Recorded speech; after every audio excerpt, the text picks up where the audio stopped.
Welcome back or welcome in if you're just joining us. Man, are you lucky.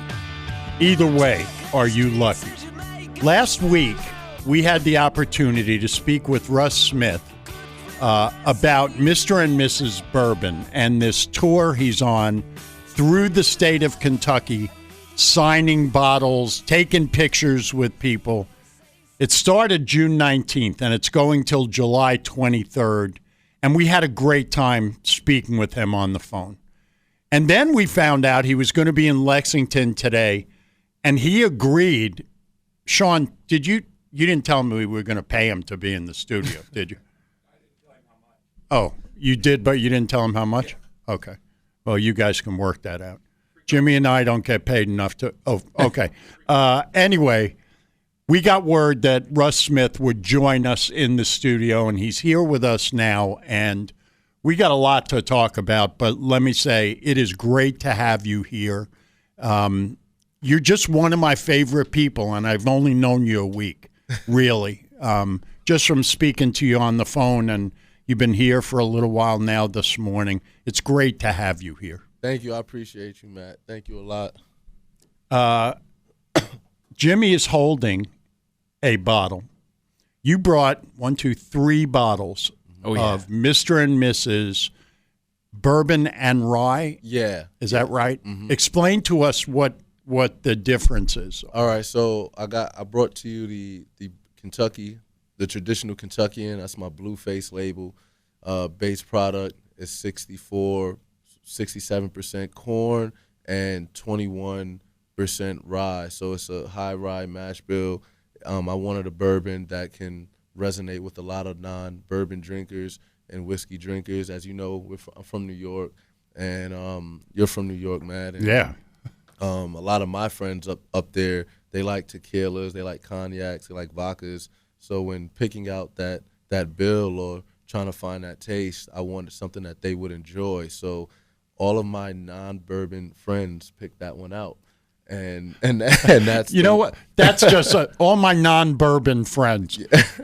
It's like you have different. We all have friends, and we all have different classifications. Yeah, that's pretty cool. That's them. Are you one of mine? He's a non-bourbon friend of mine. And so then I put that in the valve, and then I mixed it with 3 or 4 other valves. So I had 4 sitting there, and then all the bourbon guys picked that one out. So. I was like, yeah, that one's coming to market. And then I had then my rye.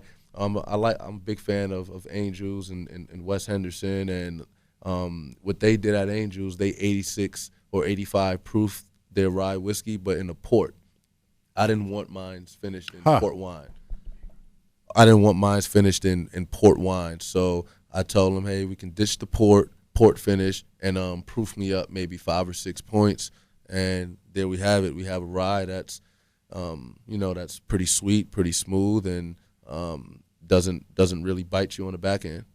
That's got to be cool for you to, when you started this process, to then get to the point where you got to do like that flavor profiling of it. Yeah. How cool is that to where you can see this product and you can actually say like, no, like I had all the hands in this to make it taste this way, not like they gave. They just gave it to you and said, here, put your name on this. Right. Like you actually got to be a part of that process. It's such a flex. I mean, really, honestly, the way you're describing it really is that you can go through it. Wait, now, I'm sitting here. That's a great question because what I'm thinking listening to you is most athletes that get involved with a business. Yeah, great. Yeah. Okay, and they don't really know. First of all, this is serious stuff here. It's not a brand of sneaker or it's not. Yeah. I'm sitting here listening to you, and it's like you've been making this stuff. You come from generations of bourbon makers or something here. And I know we've been talking about your family in New York City. Absolutely. So I know that's not true. You know. Okay. It's amazing, though, but go ahead. Nah, thank you. It's honestly, it's really a flex for me, but I've been in the industry for about 7.5 years. I'm building relationships, and for me, in my career background, I left New York coming to Louisville not because I was this big recruit. I came to Louisville because it was just the biggest school I had, and that was what was on the table. And I wasn't going to play unless somebody got hurt, in which unfortunately people did, and I ended up playing. So when I went to go pro, it kind of changed the trajectory of what I wanted to do off the court. I've always wanted to be in entertainment, media, and the spirits industry. So when I finished college, I met a lot of guys off the court, and I was like, hey, it'd be cool to maybe get myself in the spirits industry, but through bourbon and whiskey. But then I actually ended up growing like a palate for it, a taste for it, and that changed everything. And here we are in 2023 with me being full hands on deck. This is more than full hands on deck, pal. I don't know what the level above that is, but you're it.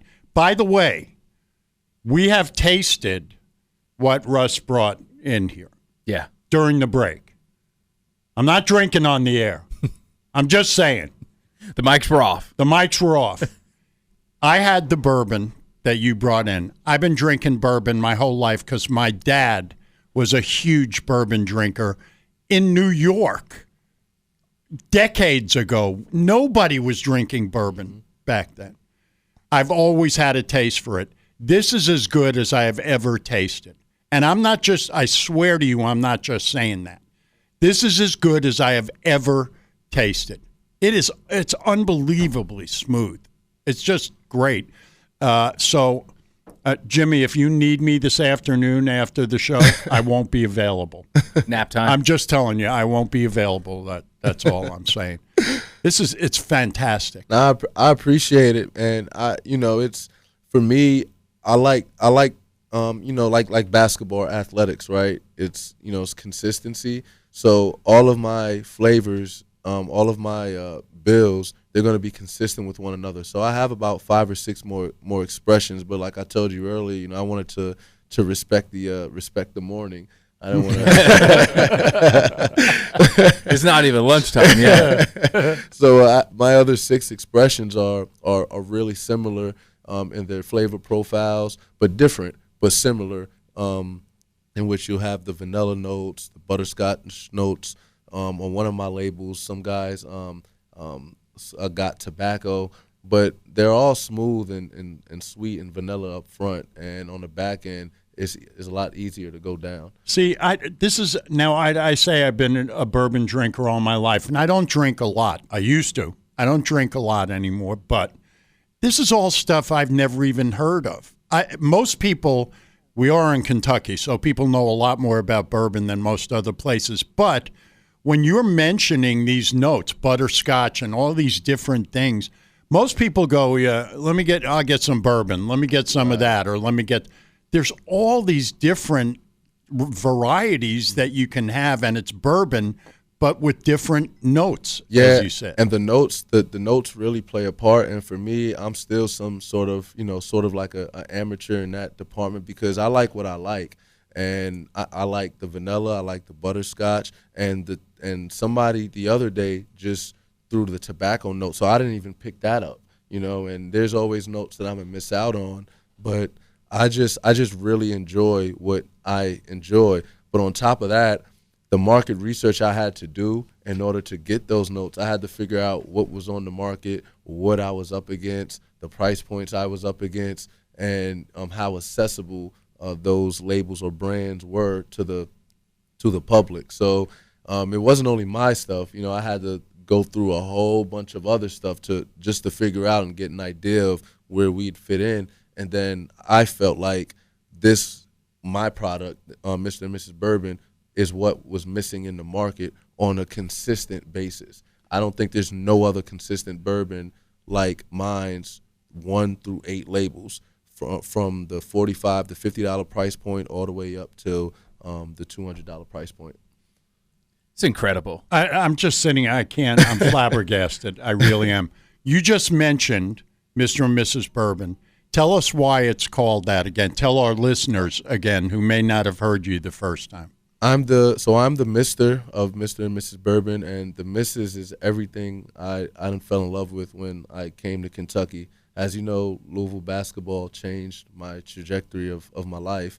Then my lady drew the face label on my product, and then the Kentucky tradition and pastime of bourbon and whiskey, which got me into the spirits industry, something I've always wanted to do in my life, and that falls under the missus for me. It's just so cool. And I know you had mentioned the first time the logo on the bourbon is the drawing of you, and you said you wanted it to stand up with the older logos, right? Yeah. So if you guys have like a T. Lee, a EH, or a Pappy, and you sit it down at the table, 60 or 50, 30 years from now, someone would take my bottle and they would go, "Oh, these guys lived with each other at the same time. Yeah. These guys were both around during 1920. I thought that would be really cool. It is what it looks like. The top hat, it's such a perfect look too. I love that aesthetic. It was so crazy. So my buddy Sean, there's a movie being shot, and it's like an old school film, and they looked at the bottle and they were like, "Oh my God, like, can we feature that in the film?" Because the film takes place in like 1915. Yeah. There's some validation right there for you.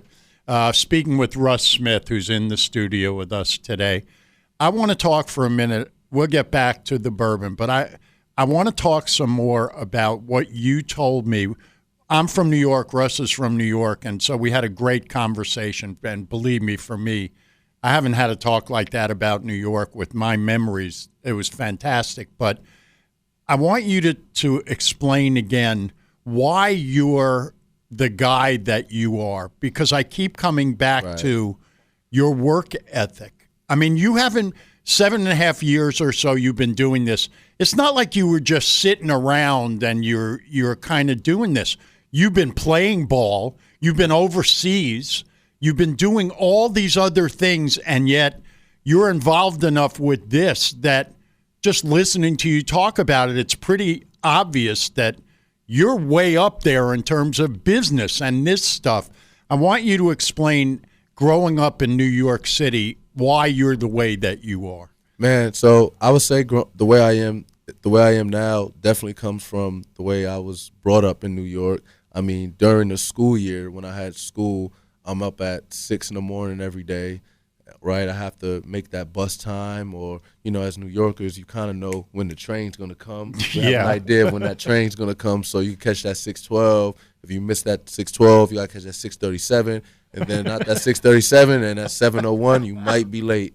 So I'll get up early, and there's like 3 or 4 ways I can get to Archbishop Malloy. I'm talking high school. Each day I'll mix it up to just keep me stimulated. And then I'll, finish school, and there'll be 3 team practices. It might be JV, freshman, or vars. I'll try and practice with all of them. I'll have friends, and after school we might go to the mall. But after the mall, I might have to go work out. Sometimes I'll go to a gym in Mamaroneck, upstate New York, or the Bronx. I might have AAU practice with 2 or 3 different teams, so I'll try to make those. And then on weekends or summers, if I had free time, I would ride my bike from park to park, so I'd stay warm and ready to get on the court, because I don't got next, I got now. Right? I like that. But I'm always doing something. Coney Island, running the beach. If I'm not at Coney Island running the beach, then I'm on 155th Street across from Rucker Park running the stairs. So it's one or the other. I'm always doing something. This is my childhood. I didn't do that stuff, but that's not what I mean. But Rucker Park, we used to go to Rucker. I told you, we used to go to different places in the city because that was where the ball was. Yeah. I grew up mostly on Long Island, and I played against Dr. J in high school. I kicked his ass. I'm just telling you, I kicked his ass. But we would go into the city and look for games because that was the only way That's the only way better. You could play. Yeah, it's the only way, because you're not going to find out. Nobody's going to tell you nothing because nobody's on their phones. So we didn't have phones. I don't know about you. We didn't have phones when I was playing. We had phones, but we barely had TVs. Yeah.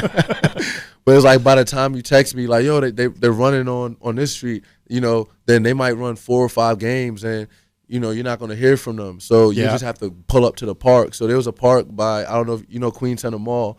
It's right there off of Roosevelt. Yep. So in Woodhaven. So I'd ride my bike there from Brooklyn just to see if they were playing.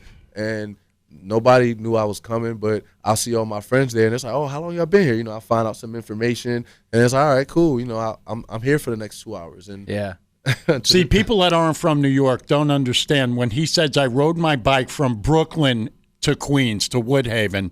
That's not like going from Main Street up Harrodsburg Road. Here. That's like going to Georgetown. That's what I mean.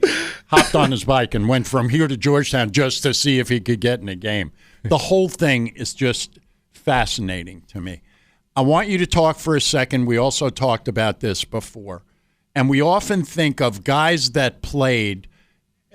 You're one of the best college players your senior year that any of us have seen, period.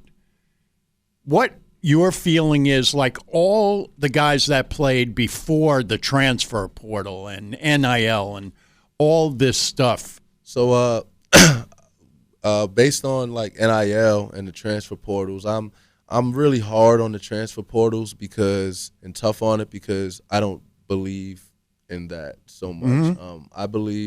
I believe that you lie in the bed the way you make it and you finish what you start. And I do believe that if there's a significant coaching shift, right? You know, like if Calipari goes, okay, I'm going to I don't know, Maryland. Wherever, wherever. Okay, we get it. You know, right? Transfer. You know, if you have an ACL or right. an Achilles, I get it. Okay, you want to have a different start. Yeah, I get it.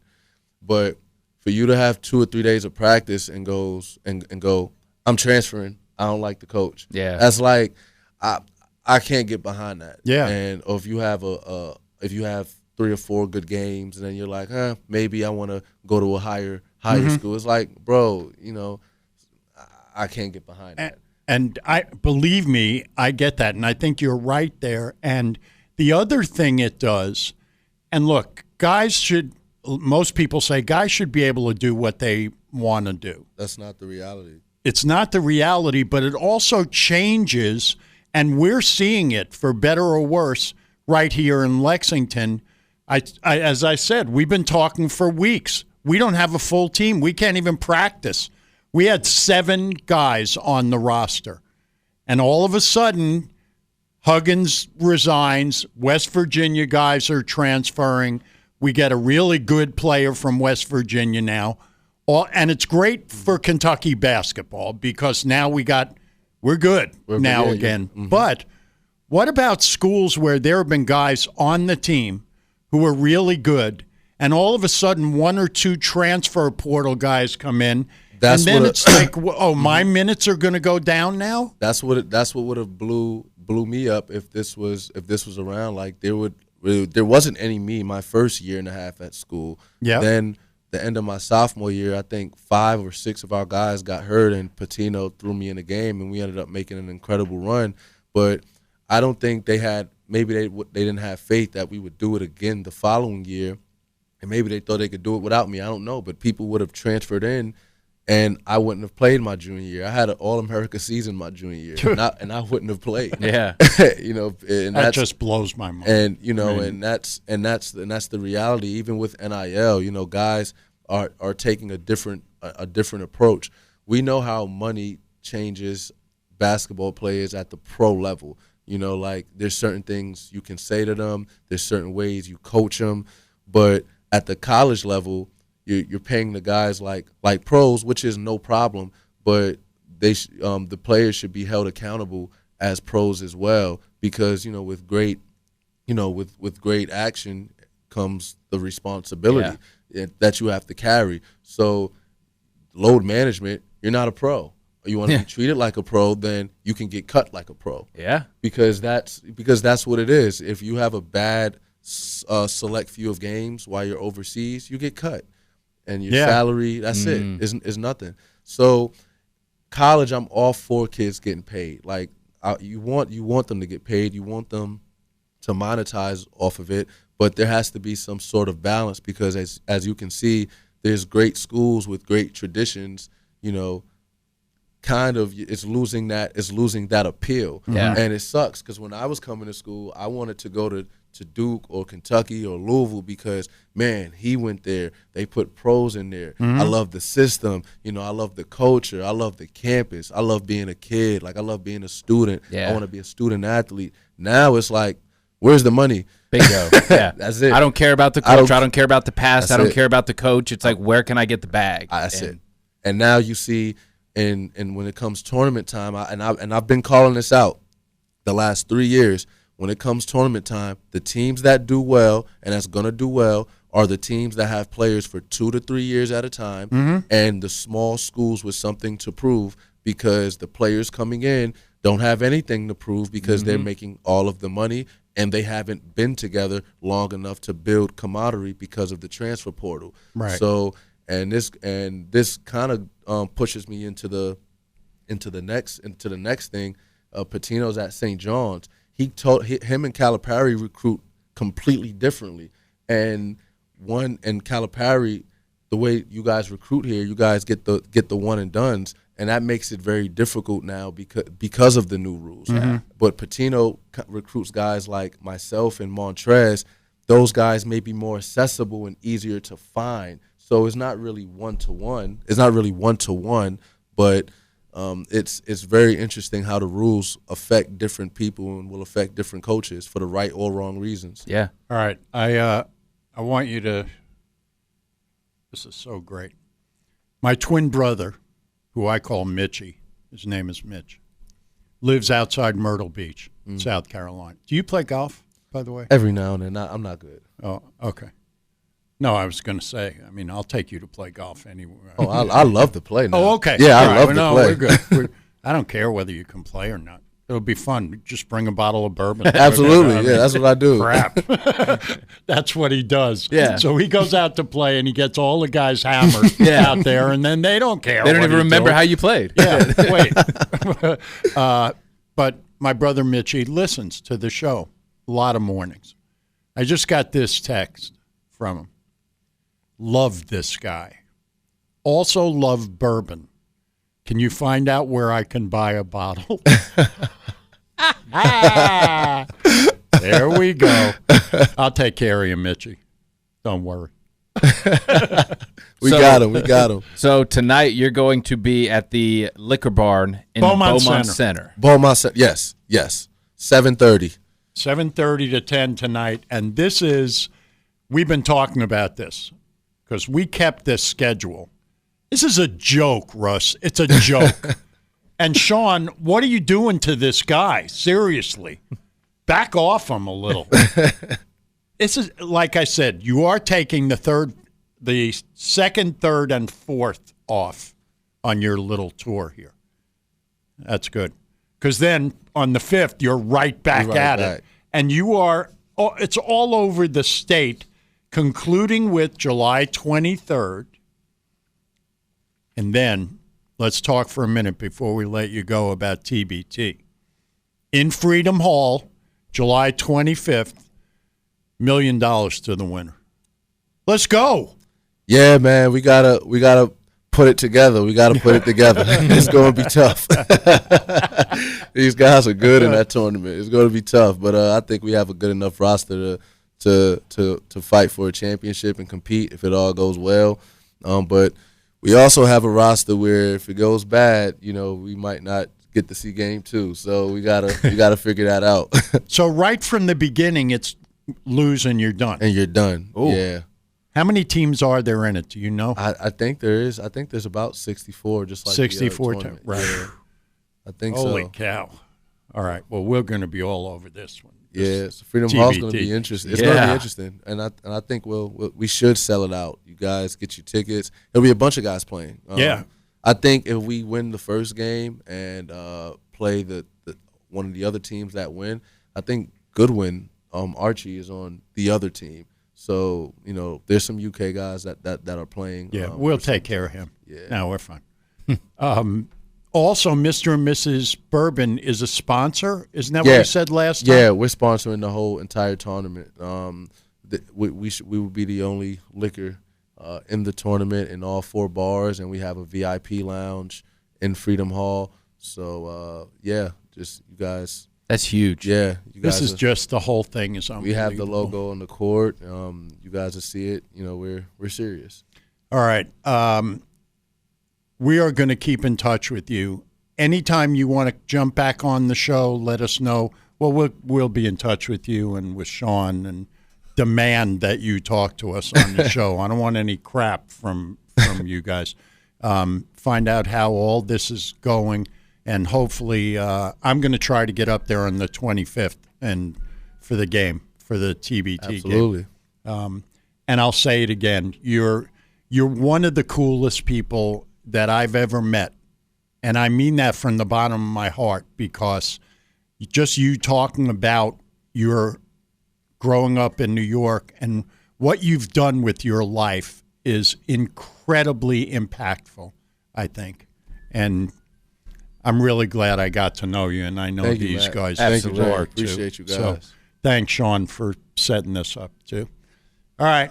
Don't forget, Beaumont Plaza, 7:30 to 10. Well, both Sean's. All the Sean's. Yeah, all the Sean's here in the studio. All right, we'll be back. It's ESPN 92.5, 1300 AM, brought to you by Georgetown Advantage Air.